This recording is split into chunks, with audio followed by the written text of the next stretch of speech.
इसी तरह की परिस्थिति बनी है और हर एक क्षेत्र में भारत सरकार ने ओजीएल के नाम पर, ओपन जर्नल लाइसेंस की पॉलिसी के नाम पर इस तरह से विदेशी सामानों को बेचने की खुली छूट दी है। अभी तक हमारे देश में क्या हो रहा था कि जो वस्तुओं का विनिमय है या वस्तुओं का व्यापार है, उसमें भारत सरकार ने विदेशी कंपनियों को बुलाना शुरू किया था पिछले 7-8 वर्षों में उदारीकरण के नाम पर। अब अमेरिकन और यूरोपियन कंपनियां ये चाहती हैं कि वस्तुओं के साथ साथ सेवा के क्षेत्र में भी हमारा धंधा भारत में बढ़े, और सेवा के क्षेत्र में भारत में अमेरिकन और यूरोपियन कंपनियों का धंधा बढ़ाने के लिए भारत के ऊपर अमेरिकन और यूरोपियन कंपनियों का दबाव आना शुरू हुआ है। और आप जानते हैं कि भारत सरकार के ऊपर इसी तरह का दबाव 1994 के साल में आया था, जब भारत सरकार ने गेट करार पर हस्ताक्षर किए थे, WTO के प्रस्ताव को स्वीकृति दी थी। और उसी समय भारत सरकार के ऊपर यह दबाव था कि आपने वस्तुओं के क्षेत्र में तो बाजार को खोल दिया विदेशी कंपनियों के लिए, अब सेवा के क्षेत्र में भी बाजार को खोलिए विदेशी कंपनियों के लिए। तो भारत सरकार ने क्या किया, अमेरिका के इस दबाव में आकर, यूरोप के देशों के दबाव में आकर, अंतर्राष्ट्रीय मुद्रा कोष और विश्व बैंक जैसी कुख्यात संस्थाओं के दबाव में आकर हिंदुस्तान में एक मल्होत्रा कमेटी बनाई। और मल्होत्रा कमेटी को यह जिम्मेदारी दी गई कि सेवाओं के क्षेत्र में विदेशी कंपनियों को भारत में बुलाने के लिए हम दरवाजा खोलना चाहते हैं, अतः आप बीमा के क्षेत्र में विदेशी कंपनियों को कैसे बुलाया जाए और कौन से रास्ते से बुलाया जाए, उसके लिए रिपोर्ट तैयार करिए। मुझे बहुत दुख होता है ये कहकर कि मल्होत्रा जैसे व्यक्ति ने हिंदुस्तान में रहते हुए अमरीकी एजेंट की तरह से काम किया इस देश में, और उन्होंने भारत सरकार को यह रास्ता बताने की कोशिश की कि बीमा के क्षेत्र में कैसे विदेशी कंपनियों को बुलाया जा सकता है। उन्होंने एक रिपोर्ट तैयार की, वो रिपोर्ट भारत सरकार को सौंपी गई। उस रिपोर्ट में उन्होंने बताना शुरू किया कि जिस तरह से बीमा के क्षेत्र में हमारे देश की जो पब्लिक सेक्टर की बड़ी कंपनियां हैं, LIC है, GIC है, इनको खत्म कराना होगा और इनके स्थान पर अमेरिकन और यूरोपियन कंपनियों को लाना होगा।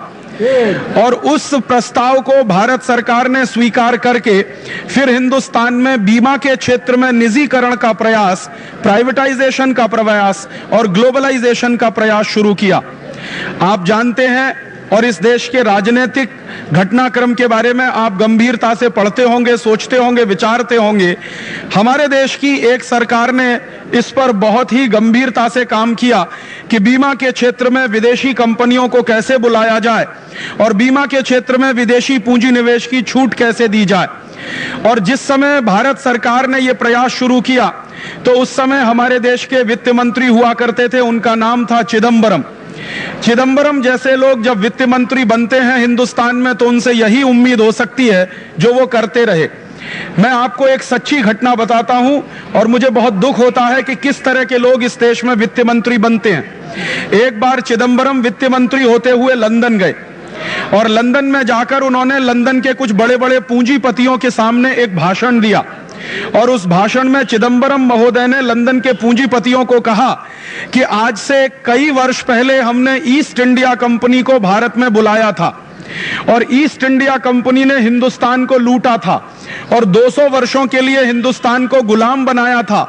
मैं आपको दोबारा निमंत्रण देने के लिए आया हूं, आप हिंदुस्तान में आइए, आप हिंदुस्तान में आइए, मैंने हिंदुस्तान के सारे दरवाजे खोल दिए हैं, आप आइए और पूरे हिंदुस्तान की संपत्ति को लूट कर ले जाइए, और इसके लिए आपको बहुत बड़ा इनाम भारत में मिलेगा।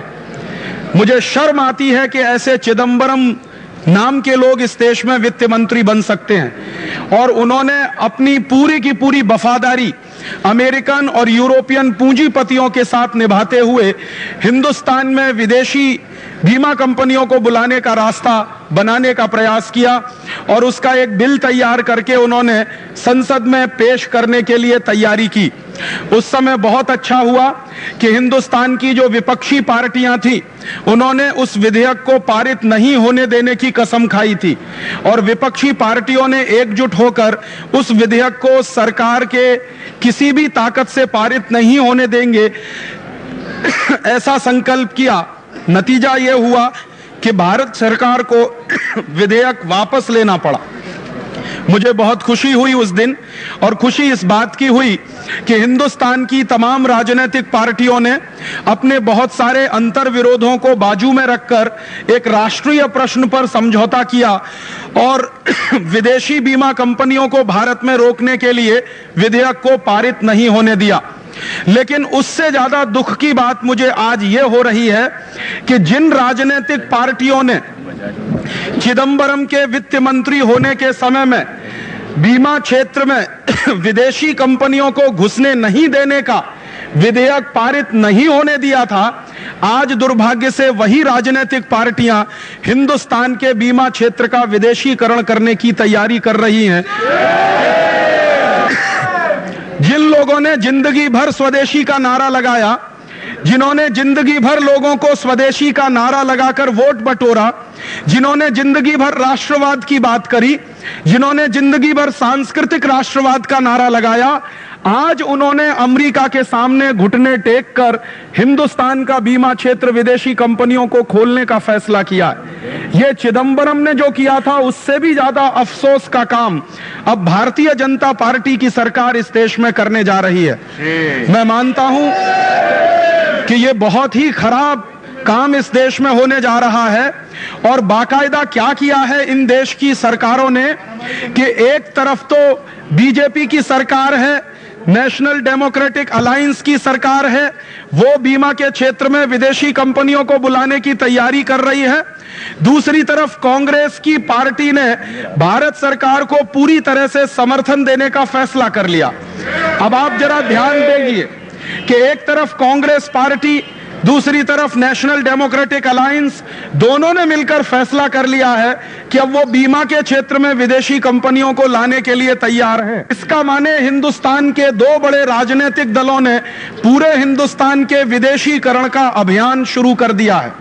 और शर्म की बात यह है कि जिन्होंने जिंदगी भर स्वदेशी का नारा लगाया, अब वो इस तरह का काम करने के लिए जा रहे हैं। मुझे उससे भी बड़ा अफसोस इस बात का होता है कि इस समय जो केंद्र में सरकार चल रही है, उस सरकार में 3 ऐसे बड़े मंत्री हैं जिन्होंने एक बार हिंदुस्तान के स्वदेशीकरण का प्रयास किया था। आप याद करिए, 1977 में इस देश में जनता पार्टी की सरकार बनी थी। उसके प्रधानमंत्री थे श्री मोरारजी भाई देसाई, उसके विदेश मंत्री थे श्री अटल बिहारी वाजपेयी, उस सरकार के उद्योग मंत्री थे श्री जॉर्ज फर्नांडीज, उस सरकार के सूचना और प्रसारण मंत्री थे श्री लाल कृष्ण आडवाणी। और इन लोगों ने 1977 की सरकार में आने के बाद अमेरिकन कंपनी कोका कोला को हिंदुस्तान से भगाया था, अमेरिकन कंपनी IBM को हिंदुस्तान से भगाया था, अमेरिकन कंपनी ICL को हिंदुस्तान से भगाया था। और उस समय इन सब ने नारा लगाया था कि जनता पार्टी की सरकार हिंदुस्तान का स्वदेशीकरण करेगी और हम उसके लिए वचनबद्ध हैं। दुर्भाग्य आज हमारे देश का यह है कि उस सरकार के तीनों मंत्री आज केंद्र सरकार में पहले से ज्यादा ऊंचे पदों पर बैठे हुए हैं। श्रीमान अटल बिहारी वाजपेयी जो विदेश मंत्री हुआ करते थे, आज प्रधानमंत्री हैं।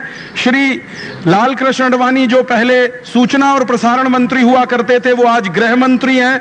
श्री जॉर्ज फर्नांडीज जो पहले उद्योग मंत्री हुआ करते थे, आज रक्षा मंत्री हैं। तो मुझे ऐसा लगा कि इन तीनों का प्रमोशन हुआ है, और प्रमोशन होने के बाद मुझे ऐसा लगा कि ये हिंदुस्तान का स्वदेशीकरण और तेजी के साथ करेंगे। जब 1977 की सरकार में ये छोटे मंत्री हुआ करते थे, तब इन्होंने अमेरिकन कंपनियों को भगाया था हिंदुस्तान से, तो अब ज्यादा बड़े मंत्री होने के बाद तो ज्यादा अमेरिकन कंपनियों को भगाएंगे हिंदुस्तान से, ऐसा मैं सोचता था।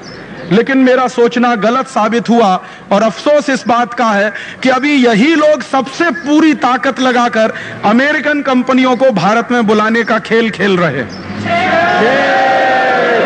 और ये मेरे लिए बहुत अफसोस की बात है। और इस अफसोस का जो दूसरा घटनाक्रम है वो ये कि एक तरफ वस्तुओं का बाजार विदेशी कंपनियों के लिए खोला इन्होंने पूरी तरह से, आज विदेशी कंपनियां छा गई हैं हिंदुस्तान के बाजार में, 80,000 करोड़ रुपए की संपत्ति लूटी जा रही है। पिछले 1991 से जब से उदारीकरण की नीतियां शुरू हुई हैं, विदेशी माल सस्ता बिकना शुरू हुआ है। ओजीएल की पॉलिसी के तहत विदेशी खाद्य तेल 20 रुपए लीटर का मिलता है, हमारे देश का खाद्य तेल 40 से 45 रुपए लीटर का होता है। विदेशी लोहा 7,000 रुपए टन में है, स्वदेशी लोहा 14,000 रुपए टन में है। हर विदेशी माल सस्ता है, स्वदेशी माल महंगा है, क्योंकि विदेशी माल पर टैक्स बहुत कम कर दिए हैं सरकारों ने। तो नतीजे ये निकले हैं कि हिंदुस्तान की 40 से 50% छोटी छोटी फैक्ट्रियां बंद हो गई हैं। हमारे देश की स्मॉल स्केल इंडस्ट्री पर सबसे बुरा असर पड़ा है इस उदारीकरण और जागतिकीकरण की नीतियों का। अभी थोड़े दिन पहले मैं गुजरात गया था और अहमदाबाद में मेरी एक जाहिर सभा थी। उस सभा को करने के बाद गुजरात प्रदेश सरकार के एक माननीय मंत्री जी से मेरी मुलाकात हुई और उन्होंने कहा कि राजीव भाई, आप बिल्कुल सच बोलते हैं। 1991 से जब से विदेशी माल सस्ता बिकना शुरू हुआ, गुजरात सरकार ने अभी एक कमीशन बनाया था। उस कमीशन ने रिपोर्ट दिया है कि 50% गुजरात के छोटे उद्योग बंद हो चुके हैं। वापी में 3,000 से ज्यादा फैक्ट्रियां बंद पड़ी हैं। वापी के अलावा अहमदाबाद में 50 से 55% फैक्ट्रियां बंद हो गई हैं। सौराष्ट्र में 55 से 60% फैक्ट्रियां बंद हुई हैं। अभी 2 दिन पहले मैंने देखा कि महाराष्ट्र के मुख्यमंत्री का बयान था कि विदेशीकरण के चलते, उदारीकरण के चलते इस महाराष्ट्र की 50 से 60% इंडस्ट्रीज बंद हुई हैं। केंद्र सरकार खुद मानती है कि जब से विदेशी कंपनियों का माल ज्यादा बिकना शुरू हुआ, हिंदुस्तान के 3 लाख उद्योग पूरे देश में बंद हुए हैं और 8 करोड़ से ज्यादा मजदूर बेकार हुए हैं। तो अभी तक तो हमारे देश में उद्योग के क्षेत्र में, वस्तुओं के क्षेत्र में विदेशी कंपनियां आई, तब हिंदुस्तान के 3 लाख उद्योग बंद हो गए, 8 करोड़ मजदूर बेकार हो गए। अब आप जरा कल्पना करिए कि अगर बीमा के क्षेत्र में, बैंकिंग के क्षेत्र में, स्वास्थ्य के क्षेत्र में, शिक्षा के क्षेत्र में, माने हमारे देश के पूरे सर्विस के सेक्टर में अगर विदेशी कंपनियां इसी तरह से घुसती चली गई, तब इस देश में बेरोजगारी का क्या होगा और तब इस देश में पैसे के बाहर जाने का रेशियो क्या होगा। मैं अभी आता था, रास्ते में बात कर रहा था, इस हिंदुस्तान के बीमा के क्षेत्र में विदेशी कंपनियों को आने में इसलिए लालच आता है कि ये एक ऐसा क्षेत्र है जिसमें ज्यादा पूंजी निवेश की जरूरत नहीं, ये एक ऐसा क्षेत्र है जिसमें कोई टेक्नोलॉजी की जरूरत नहीं, ये एक ऐसा क्षेत्र है जिसमें कोई हाईटेक लाने की जरूरत नहीं, ये एक ऐसा क्षेत्र है जिसमें लाकर हिंदुस्तान में कोई असेट्स बनाने की जरूरत नहीं। ये अकेला एक और एक ऐसा क्षेत्र है जो बहुत कम पूंजी निवेश से काम शुरू करा सकता है और इसी क्षेत्र में व्यापार बहुत भयंकर हो सकता है और मुनाफे बहुत भयंकर हो सकते हैं। आप तो स्वयं जानते हैं, आप LIC में काम करते हैं। LIC जब शुरू हुआ 1956 में, भारत में तो 5 करोड़ रुपए की पूंजी से यह व्यापार शुरू हुआ था और 5 करोड़ की पूंजी निवेश करके भारत सरकार ने जो लाइफ इंश्योरेंस कॉर्पोरेशन बनाया, आज उसमें हिंदुस्तान के लोगों ने अपना विश्वास प्रदर्शित करके 1,25,000 करोड़ रुपए की पूंजी जमा की हुई है।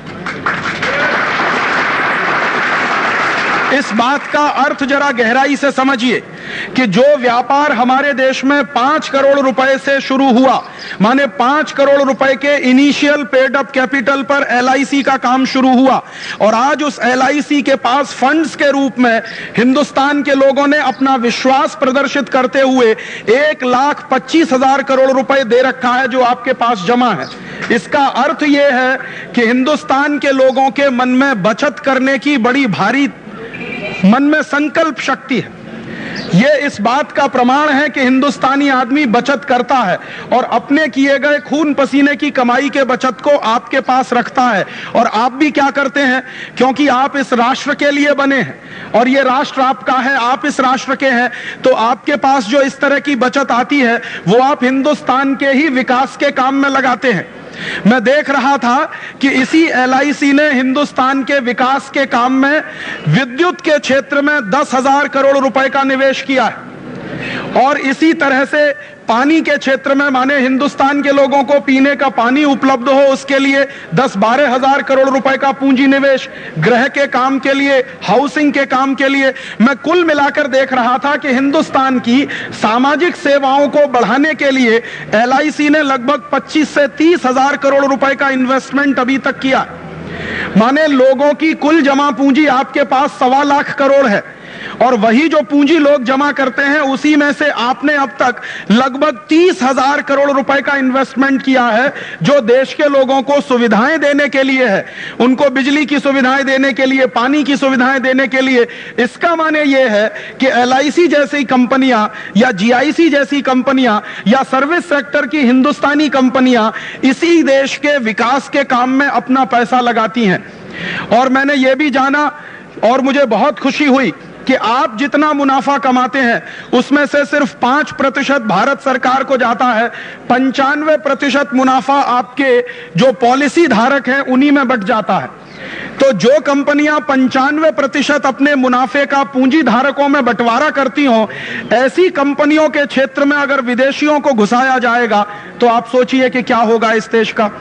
जो मुझे सबसे बड़ी चिंता होती है कि बीमा के क्षेत्र में अगर विदेशी कंपनियों को घुसाया भारत सरकार ने, तो हमारे देश की जनता की ये खून पसीने की कमाई की जो पूंजी है, जिसको हम डोमेस्टिक सेविंग्स कहते हैं, ये डोमेस्टिक सेविंग्स हिंदुस्तान के लोगों की जो आपके पास रखी हुई है, दुर्भाग्य से ये सारी की सारी डोमेस्टिक सेविंग्स अगर विदेशियों के हाथ में चली गई, तब हिंदुस्तान के विकास के लिए पैसा कहां से आएगा।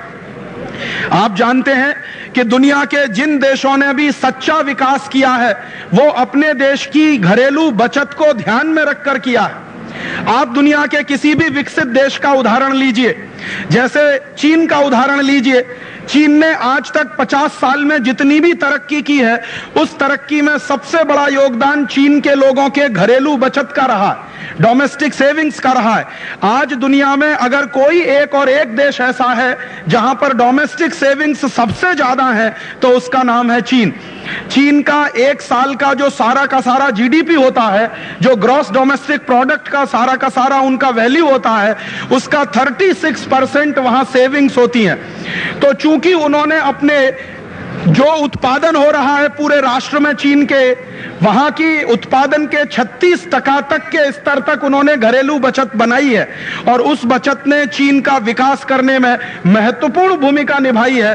तो हम हिंदुस्तानी लोगों को यह बात गंभीरता से समझनी चाहिए कि कल को हमें भी अगर स्वावलंबी विकास करना हो, स्वदेशी आधारित विकास करना हो, तो यही घरेलू बचत है जो हमारे देश के काम में आ सकती है। कोई विदेशी कंपनी हमारा विकास करने के लिए नहीं आ सकती। हम हमारी पूंजी से ही अपने देश का विकास कर सकते हैं। आप जान लीजिए, दुनिया भर का नियम है कि आपका घर बनाने के लिए कोई विदेशी नहीं आएगा। आपको अपना घर बनाना है तो अपने अभिक्रम से, अपनी ताकत से बनाना होगा। ये विदेशी कंपनियां जो आएंगी वो भारत का विकास करने के लिए नहीं आएंगी। ये विदेशी कंपनियां आएंगी वो भारत से संपत्ति लूट कर ले जाने के लिए आएंगी। वो भारत का विकास करने नहीं आएंगे, वो अपना विकास करने के लिए इस देश में आएंगे। और उनको दिखाई दे रहा है कि यह बीमा का क्षेत्र इतना लाभ देने वाला क्षेत्र है कि बहुत कम पूंजी निवेश पर इसमें इतना भयंकर मुनाफा हो सकता है। आज LIC का कुल मुनाफा साल का 30-35 हजार करोड़ रुपए के आसपास है। तो अमेरिकन कंपनियों को यह दिखाई दे रहा है कि 5 करोड़ रुपए के पूंजी निवेश से LIC नाम की कंपनी हिंदुस्तान में 40 साल के अंदर अगर 30-35 हजार करोड़ रुपए का कुल मुनाफा कमा सकती है, कुल आय अपनी दिखा सकती है, तो अमेरिकन कंपनियां इस क्षेत्र में अगर घुस गई तो कितने हजार करोड़ रुपए का मुनाफा उनको हो सकता है। इस दृष्टि से अमेरिकन और यूरोपियन कंपनियां हिंदुस्तान में घुसना चाहती हैं। और दुख मुझे इस बात का है कि हमारे ही देश के नेता उनको इस काम में मदद कर रहे हैं और हिंदुस्तान में घुसाने के लिए रास्ता बनाने जा रहे हैं, और संसद में एक ऐसा विधेयक लेने जा रहे हैं जो विधेयक के आधार पर हिंदुस्तान में विदेशी बीमा कंपनियों के लिए रास्ता खुलेगा और विदेशी विदेशी लूट का एक नया अध्याय इस देश में और बड़े पैमाने पर शुरू हो जाएगा। इसलिए यह गंभीर बात है हम सबको सोचने के लिए। और मुझे यह लगता है कि आज हमने अगर पूरी ताकत लगाकर इस तरह की चीजों को नहीं रोका तो कल जानते हैं क्या होगा। आज वो बीमा के क्षेत्र में घुस रहे हैं, कल बैंकों के क्षेत्र में घुसेंगे, फिर शिक्षा के क्षेत्र में घुसेंगे, फिर स्वास्थ्य के क्षेत्र में घुसेंगे, फिर दुकानदारी के क्षेत्र में भी घुस जाएंगे, फिर छोटी मोटी जितनी सेवाएं हिंदुस्तान में है सब में विदेशी घुस जाएंगे। एक तरफ तो पूंजी के क्षेत्र में घुस चुके हैं, वो शेयर बाजार में तो घुस ही चुके हैं विदेशी, अब सेवा के क्षेत्र में घुसने की तैयारी है, वस्तुओं के क्षेत्र में सरकार उनको घुसा ही रही है। और मुझे जो दुख होता है ये जानते हुए कि अगर ये सारे के सारे क्षेत्र विदेशियों के हाथ में ही चले जाएंगे तो हम हिंदुस्तानियों को फिर क्या करने के लिए बचेगा।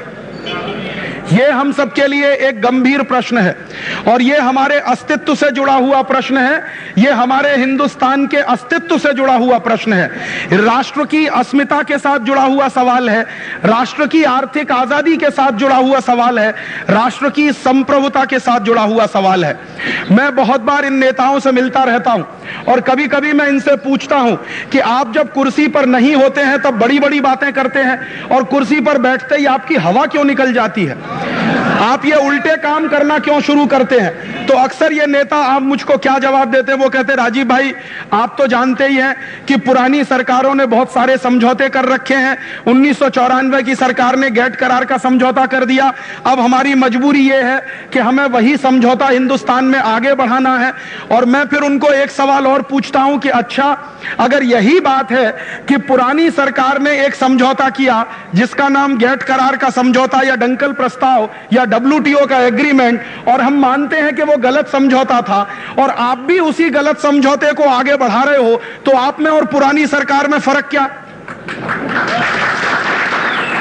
क्या हम आपको इसलिए लेकर आए थे वोट देकर कि आप भी वही गलती करना जो पुरानी सरकार कर रही थी?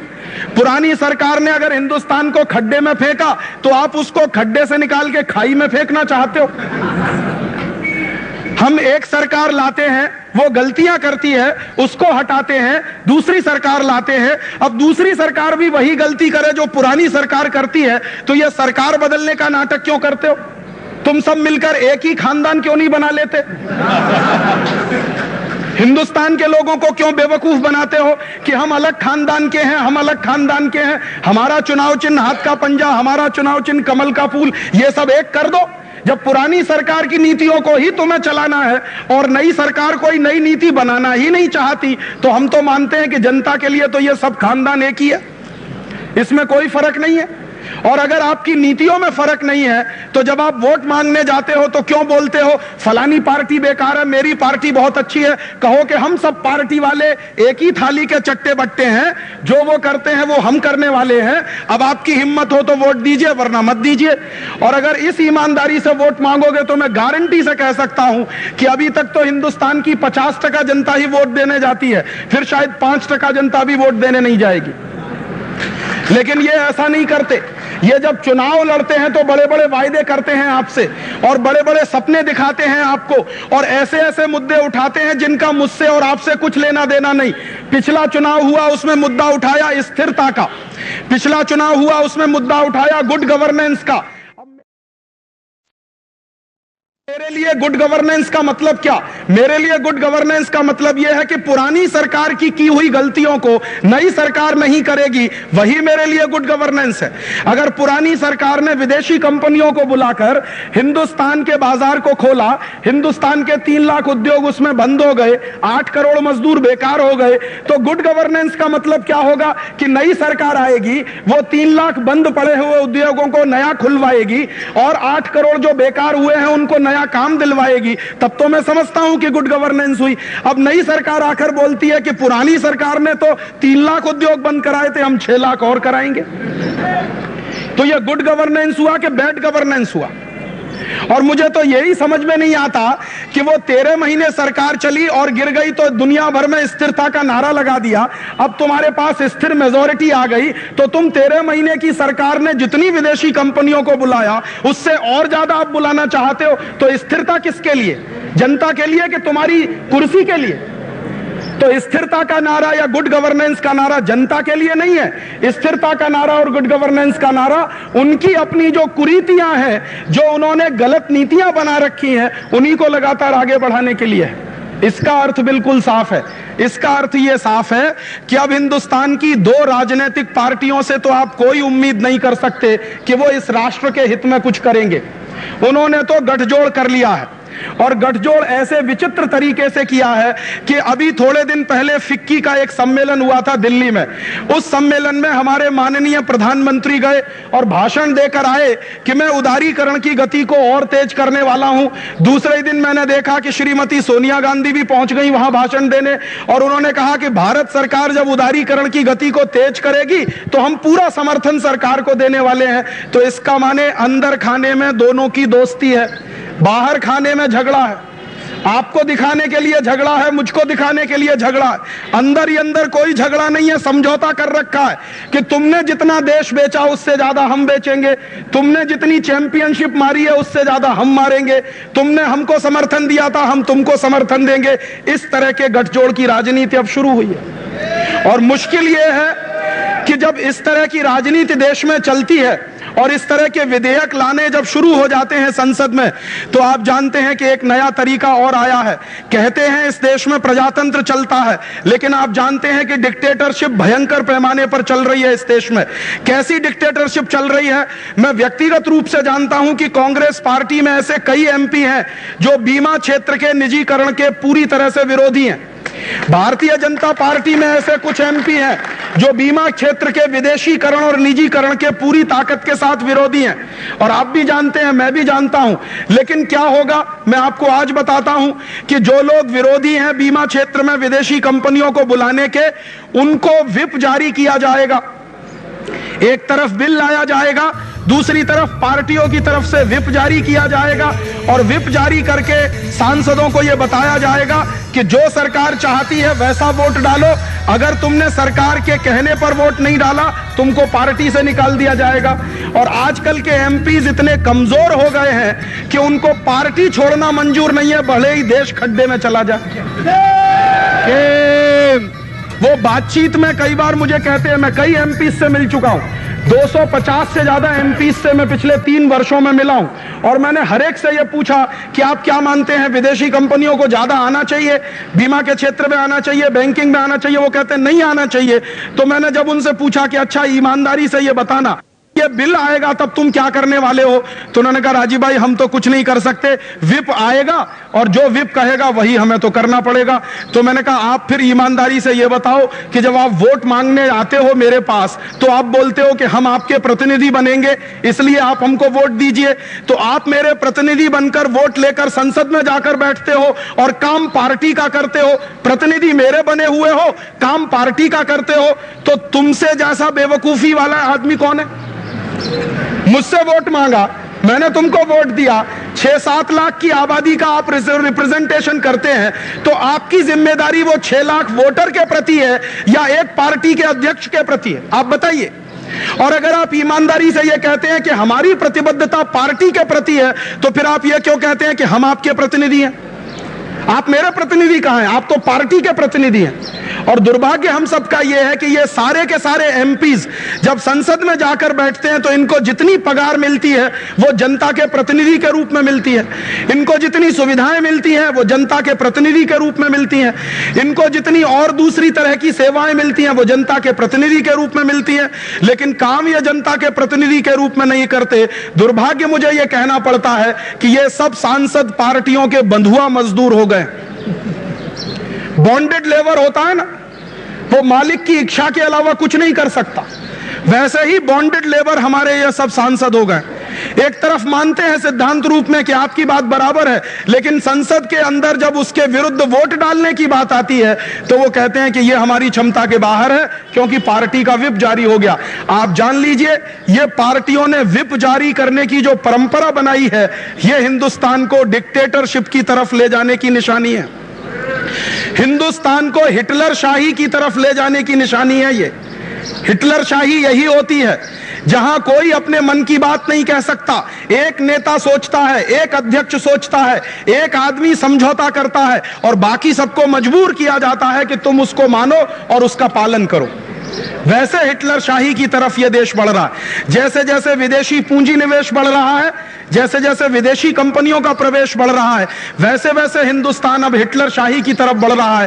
प्रजातांत्रिक देश न रहकर अब ये एक डिक्टेटरशिप वाला देश हो गया है।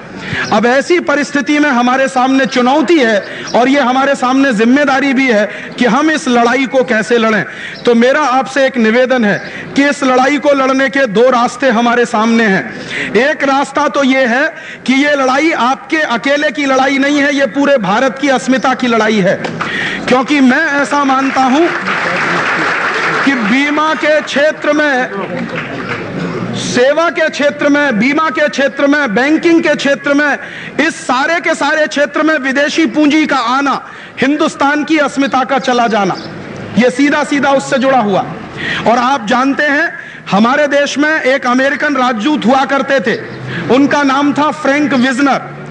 आज तो वो चले गए यहां से, अब दूसरे एक अमेरिकन राजदूत हैं। लेकिन फ्रैंक विजनर ने 1994 के साल में एक बड़ी गंभीर बात कही थी, वो मैं आपको सुनाना चाहता हूं। और उस एक बात को सुनकर आप कल्पना करिए कि अमेरिका की योजना क्या है।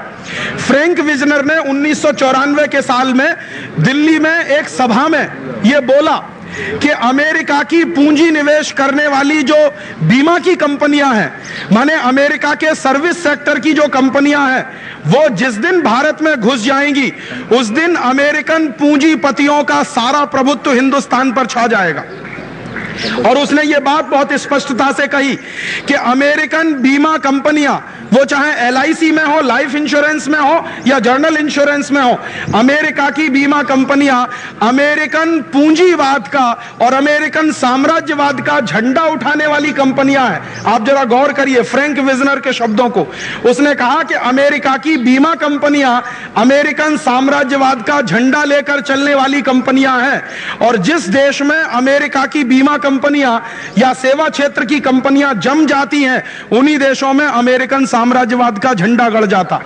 इसका माने क्या हो रहा है, अब अमेरिकन साम्राज्यवाद का झंडा गाड़ने के लिए हिंदुस्तान की जमीन को खोला जा रहा है। इसलिए ये मैंने कहा आपसे कि ये आपकी अकेले की लड़ाई नहीं है, ये संपूर्ण भारत की अस्मिता की लड़ाई है, हमारी आर्थिक आजादी को बचाने की लड़ाई है, हमारी राष्ट्रीय संप्रभुता को बचाने की लड़ाई है। और अगर ये लड़ाई हिंदुस्तान की अस्मिता की लड़ाई है तो ये आपकी अकेले की नहीं, हिंदुस्तान के करोड़ों लोगों की, प्रजा की जिम्मेदारी है कि वो इस क्षेत्र को बचाने के लिए पूरी ताकत से संघर्ष करें।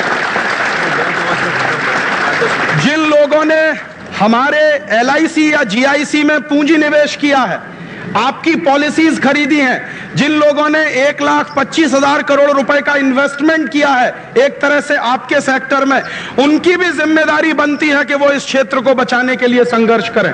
तो मुझे ऐसा लगता है कि अब हमें रणनीति दो तरह की बनानी होगी। एक तो रणनीति ये बनानी होगी कि व्यापक समाज के हिस्से को कैसे इस आंदोलन में जोड़ा जाए। हम अकेले इस आंदोलन को नहीं लड़ेंगे, अगर आप अकेले लड़ेंगे तो मुश्किल में फंसेंगे। आपको बाकी सब लोगों को साथ लेकर ये आंदोलन में चलना होगा। बीमा के क्षेत्र के लोगों को शामिल कराना होगा, बैंकों के क्षेत्र के लोगों को शामिल कराना होगा, शिक्षा क्षेत्र के लोगों को इसमें शामिल करना होगा, व्यापार क्षेत्र के लोगों को इसमें शामिल करना होगा, गरीब किसान को इसमें बुलाना होगा, गरीब मजदूर को इसमें शामिल कराना होगा। हिंदुस्तान के करोड़ों करोड़ों के समाज का प्रतिनिधित्व इस आंदोलन में अगर होगा तो निश्चित रूप से हम ये काम कर सकेंगे। और मैं इस खातरी के साथ, इस विश्वास के साथ कह सकता हूं कि हम इसको जीतेंगे। एक दूसरा काम हम और कर सकते हैं और वो काम हमारे आजादी बचाओ आंदोलन ने अपने हाथ में उठाया। इस पूरी लड़ाई में हम आपके साथ कंधे से कंधा मिलाकर लड़ने के लिए तैयार हैं। जब राजीव जी आप आगे बढ़ो, हम तुम्हारे साथ हैं। राजीव जी आप आगे बढ़ो, अब तुम्हारे साथ। राजीव दीक्षित आगे बढ़ो, राजीव दीक्षित आगे बढ़ो, राजीव दीक्षित आगे बढ़ो, राजीव जी आप आगे बढ़ो। एक तो हम अपनी तरफ से आपको वायदा करते हैं कि पूरी तरह से कंधे से कंधा मिलाकर इस लड़ाई में हम आपके साथ हैं। तो आप पूछेंगे हम आपकी क्या मदद कर सकते हैं? आप जो आंदोलन कर रहे हैं, और मुझे जानकारी है और बहुत खुशी है कि आप लोगों ने, बीमा क्षेत्र के कर्मचारियों ने एक स्वाक्षरी मुहिम चलाया था, हस्ताक्षर लेने का मुहिम चलाया था, और मुझे बहुत खुशी है कि 1.5 करोड़ से ज्यादा हस्ताक्षर पूरे हिंदुस्तान से इकट्ठे होकर संसद में भेजे गए। इसके लिए मैं आप सबको अभिनंदन देना चाहता हूं। जिस तरह का आपने हस्ताक्षर अभियान शुरू किया, वैसा ही एक हस्ताक्षर अभियान हम आजादी बचाओ आंदोलन की तरफ से चला रहे हैं। आपका जो हस्ताक्षर अभियान था उसमें बीमा के क्षेत्र को बचाने की बात कही गई है। हम लोगों ने भी इसी तरह का हस्ताक्षर अभियान शुरू किया है और संपूर्ण हिंदुस्तान के सभी क्षेत्रों को बचाने की बात हम उसमें कर रहे हैं। हिंदुस्तान के 35 लाख लोगों से हम स्वाक्षरी अभी तक ले चुके हैं, 65 लाख से हम और लेने वाले हैं। जिस दिन हमको 65 लाख और लोगों की स्वाक्षरी मिलेगी, हस्ताक्षर मिलेंगे, तो 1 करोड़ लोगों के हस्ताक्षर लेकर हम भी यही करने वाले हैं जो आपने किया।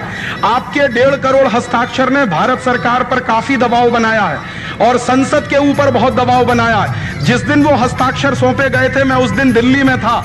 ट्रक में भर भर के जब वो हस्ताक्षर संसद के गेट पर ले जाकर रखे गए तो बहुत सारे सांसदों के होश उड़ गए जो विदेशी कंपनियों का समर्थन करते हैं, और उन्होंने ये बोलना शुरू कर दिया कि अब स्वदेशी वालों की बात ताकत ले रही है, उनकी ताकत अब धीरे धीरे बढ़ रही है। तो उस हस्ताक्षर अभियान ने एक जोरदार अभियान चलाया और दबाव बनाया। अब उसी दबाव को और गहरा करने के लिए हम लोगों ने 1 करोड़ का हस्ताक्षर लेकर एक अभियान शुरू किया है और बहुत जल्दी हम सरकार को देंगे। हमारी बात बिल्कुल दो टूक है, सीधी सीधी है कि ये बीमा के क्षेत्र में ही नहीं, पूरे सेवा के क्षेत्र में जो निजीकरण और विदेशीकरण की बात है, वस्तुओं के क्षेत्र में जो विदेशीकरण निजीकरण की बात है, वो सब की सब एक साथ हिंदुस्तान में रद्द की जानी चाहिए। जिन नीतियों को संसद ने बनाया है पिछले 7-8 वर्षों में, संसद उन नीतियों को वापस ले। ये हिंदुस्तान के 1 करोड़ लोगों का जनादेश है। हम ये भाषा बोलने वाले हैं। जो लोग अपना हस्ताक्षर दे रहे हैं, स्वाक्षरी दे रहे हैं, वो सरकार को जनादेश दे रहे हैं, क्योंकि हम सरकार के मालिक हैं, सरकार हमारी नौकर है। हमारे दिए गए वोट पर सरकार बनती है, माने हम मालिक हैं, सरकार नौकर है। तो नौकर बिना मालिक की अनुमति के कोई काम नहीं कर सकता, और अगर ऐसा नौकर कोई आ जाए जो मालिक की अनुमति के बिना काम करता है तो कान पकड़ के ऐसे नौकर को बाहर निकाल दिया जाता है, आप जानते हैं। तो वो 1 करोड़ लोगों के हस्ताक्षर लेकर हम संसद में जाएंगे, सरकार को समझाएंगे। सरकार ने हमारी बात समझी तो बहुत अच्छा, नहीं समझी तो वो 1 करोड़ लोगों का हस्ताक्षर लेकर हम सुप्रीम कोर्ट जाएंगे और ऐसे जितने भी विधेयक पारित होंगे उनके खिलाफ स्टे लेकर आएंगे। आप जानते हैं कि भारत सरकार कोई संविधान विरोधी समझौता नहीं कर सकती, भारत सरकार संविधान विरोधी कानून भी नहीं बना सकती। दुर्भाग्य से सेवा के क्षेत्र में जो विदेशी कंपनियों को बुलाने के कानून है, ये सब संविधान विरोधी हैं और हमारे राष्ट्र विरोधी हैं। हम सुप्रीम कोर्ट में ये सिद्ध करेंगे और सुप्रीम कोर्ट की मदद से कहेंगे कि सरकारों को आदेश दिया जाए कि वो इन कानूनों को रद्द करने के लिए कोई भूमिका अपनाए। अगर सुप्रीम कोर्ट को हमारी बात समझ में आती है बहुत अच्छा, लेकिन अगर सुप्रीम कोर्ट को भी हमारी बात समझ में नहीं आती तो एक आखिरी हथियार हमारे पास बचेगा और वो होगा संपूर्ण बगावत का और पूरी की पूरी क्रांति का। तब शायद इस देश में व्यवस्था परिवर्तन की बात करनी पड़ेगी। और उसके लिए रास्ते क्या होंगे? एक तरफ तो हिंदुस्तान के लोगों में जनमत बनाना होगा, गांव-गांव जाना होगा, लोगों को समझाना होगा कि ये बीमा के क्षेत्र में विदेशियों के आने से क्या नुकसान होगा, बैंकों में विदेशियों के आने से क्या नुकसान होगा, पूंजी के क्षेत्र में विदेशियों के आने से क्या नुकसान होगा। करोड़ों लोगों को ये बात जब समझ में आएगी तो वो आपके साथ इस लड़ाई में जुड़ते जाएंगे, और वो काम पिछले 8 वर्षों से हम बहुत खूबसूरती के साथ कर रहे हैं। आजादी बचाओ आंदोलन और हमारे साथ ऐसे 70 संगठन है देश में, वो गांव-गांव जा रहे हैं, लोगों को इस बात के लिए तैयार कर रहे हैं। और जिस दिन करोड़ों की संख्या में लोगों को यह बात समझ में आएगी तो कोई समझौता दुनिया का टिकेगा नहीं, कोई WTO हिंदुस्तान में रहेगा नहीं, कोई IMF और वर्ल्ड बैंक की नीतियां इस देश में चलेंगी नहीं, क्योंकि मैं ऐसा मानता हूं कि दुनिया का कोई भी समझौता हो हमेशा इर्रिवर्सिबल नहीं होता। कोई भी समझौता हो वो रिवर्सिबल होता है। कई बार समझौते होते हैं दुनिया में और वो रद्द किए जाते हैं। ऐसा कुछ भी नहीं है कि 94 के साल में जो गेट करार का समझौता हो गया है वो इतना ताकतवर है कि रद्द ही ना हो सके। मैं आपको अभी बोलकर जा रहा हूं कि बहुत ज्यादा दिन नहीं, अगले 2-3 साल के अंदर ये WTO ही खलास होने जा रहा है और ये WTO के सारे समझौते रद्द होने जा रहे हैं, क्योंकि दुनिया भर के देशों में यह हंगामा शुरू हो गया है। सिएटल की मीटिंग कल से शुरू हो रही है और उस सिएटल की मीटिंग में दुनिया भर के 50,000 से ज्यादा लोग पहुंचे हैं WTO का विरोध करने के लिए, विदेशी कंपनियों का विरोध करने के लिए। एक बाजू में सरकारी प्रतिनिधि पहुंच रहे हैं, दूसरे बाजू में हजारों लोग दुनिया भर के पहुंच रहे हैं। उसमें आजादी बचाओ आंदोलन के प्रतिनिधि भी जा रहे हैं कल सिएटल, या आज रात को रवाना हो रहे हैं वो दिल्ली से। तो ये दुनिया भर के लोगों में अब ये चर्चा शुरू हो गई है। मजदूर, किसान, गरीब आदमी जो भुखमरी का शिकार है, जिसको 2 जून खाने को रोटी नहीं मिलती है, साधारण किस्म का व्यक्ति है, वो जान गया है कि इन विदेशी कंपनियों से उनका कोई भला नहीं हो सकता। अगर उसका भला होगा तो अपने देश के लोगों के द्वारा होगा, अपनी पूंजी के द्वारा होगा, अपनी अभिक्रम के द्वारा होगा, अपनी संस्कृति और सभ्यता के द्वारा होगा। तो एक बाजू में सरकारी लड़ाई लड़नी है सरकार के स्तर पर, दूसरे बाजू में जनता को मोबिलाइज करना है और तीसरे बाजू में दुनिया भर के लोगों को मोबिलाइज करना है जो WTO के खिलाफ है, जो वर्ल्ड बैंक के खिलाफ है, जो IMF के खिलाफ है। 3 स्तर की लड़ाई ये लड़नी है और इस लड़ाई में हम सब एक साथ मिलकर अगर लगेंगे, कंधे से कंधा मिलाकर, तो जरूर ये लड़ाई में हम जीतेंगे और कामयाब होंगे। मैं आपसे एक आखिरी निवेदन करना चाहता हूं कि जब कोई लड़ाई लड़ते हैं तो संकल्प करते हैं। बिना संकल्प के दुनिया में कोई लड़ाई जीती नहीं जाती। अधूरे संकल्पों से लड़ी गई कोई भी लड़ाई दुनिया में कभी सफल नहीं हुई है। लेकिन छोटे छोटे संकल्पों से जब लोगों ने काम शुरू किए हैं तो बड़े बड़े काम उसमें हो गए हैं। हिंदुस्तान में दुनिया भर के इतिहास का अगर आप अध्ययन करें और आप पाएंगे कि जिन जिन देशों में क्रांतियां हुई हैं वो संकल्प लेने वाले लोगों के कमिटमेंट के कारण हुई है। अगर हम भी ऐसा कोई संकल्प करेंगे अपने राष्ट्र के लिए, अपने लिए, अपने सभ्यता के लिए, अपने समाज के लिए, अपने लोगों के लिए, तो जरूर हम उस संकल्प को धारण करके उस लड़ाई को जीत सकते हैं। तो मैं आपसे एक निवेदन करने आया कि ये लड़ाई अमेरिकन पूंजीवाद के खिलाफ है, ये लड़ाई अमेरिकन साम्राज्यवाद के खिलाफ है, ये लड़ाई यूरोपियन पूंजीवाद और यूरोपियन साम्राज्यवाद के खिलाफ है, ये लड़ाई विदेशी कंपनियों के साम्राज्यवाद के खिलाफ है। तो इस लड़ाई में अगर हम सब लोग ईमानदारी से शामिल होते हैं तो मेरा निवेदन है कि आप लोग कोई भी अपने व्यक्तिगत जीवन में ऐसा काम ना करें जिससे अमेरिकन पूंजीवाद मजबूत हो, अमेरिकन साम्राज्यवाद मजबूत हो, यूरोपियन पूंजीवाद मजबूत हो, यूरोपियन साम्राज्यवाद मजबूत हो। तो आप पूछेंगे राजीव भाई उसके लिए क्या करें? जो अमेरिकन कंपनियां भारत में घुसना चाहती हैं या घुस चुकी हैं और हिंदुस्तान की लूट कर रही हैं, उन सब अमेरिकन और यूरोपियन कंपनियों का पूरी ताकत से बहिष्कार करना होगा। हमें गांव-गांव के लोगों को उसके बहिष्कार के लिए तैयार कराना होगा। तो आप पूछेंगे वो क्या करें? मेरा आपसे निवेदन है कि ये लड़ाई आज से अगर शुरू मानते हैं आप, तो आज से अमेरिकन कंपनियों का सामान खरीदना बंद करिए, यूरोपियन कंपनियों का सामान खरीदना बंद करिए और आप ऐसा संकल्प करिए कि अपने जीवन में कभी भी पेप्सी कोला पिएंगे नहीं, कोका कोला पिएंगे नहीं, थम्स अप पिएंगे नहीं, लिम्का, सिट्रा, मिरिंडा, मैंगो फ्रूटी पिएंगे नहीं, कॉलगेट जैसी कंपनियों का सामान इस्तेमाल करेंगे नहीं, Hindustan lever, Procter and Gamble जैसी कंपनियों का सामान खरीदेंगे नहीं। इन सारी विदेशी कंपनियों का अगर हम बहिष्कार करेंगे तो सारे देश में बहिष्कार का एक आंदोलन बनेगा और जानते हैं वो किस दिन आपके काम आएगा?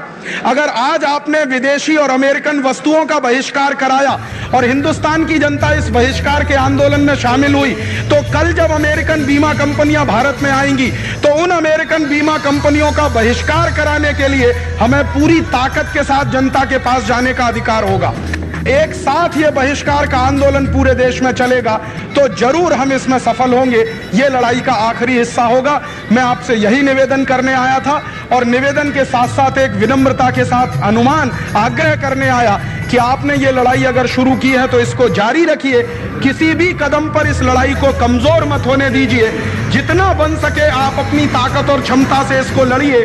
दूसरे लोगों की ताकत और क्षमता आपके साथ इस लड़ाई में शामिल हो, उसके लिए मैं पूरी कोशिश करूंगा और हमारे आंदोलन की तरफ से आप या आपके आंदोलन की तरफ से हम सब एक ही परिवार के लोग हैं, हम सब एक ही समाज के लोग हैं, एक ही तरह से इस राष्ट्र को बचाने की कोशिश में लगे हुए लोग हैं। तो हम सब एक परिवार के लोग मिलकर एक साथ आगे बढ़ेंगे तो जरूर कदम हमारे सफलता की तरफ बढ़ेंगे। हम लड़ेंगे और इस लड़ाई को जीतेंगे। इस संकल्प के साथ आपका बहुत आभार, बहुत धन्यवाद। हम सब हम सब हम सब हम सब